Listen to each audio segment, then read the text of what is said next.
Lingayen Beach Dinagsa sa Pagdiriwang ng Pistay Dayat 2025. Para sa detalye kasama natin Idol Joanna De Vera. 104.7 IFM. Report!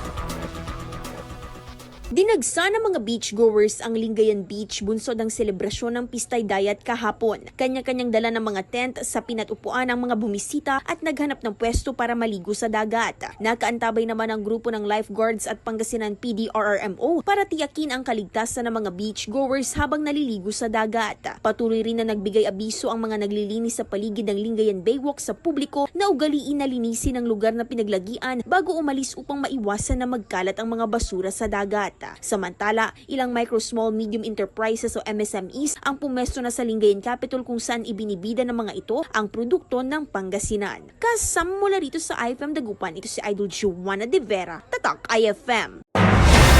IFM News. IFM News. IFM News.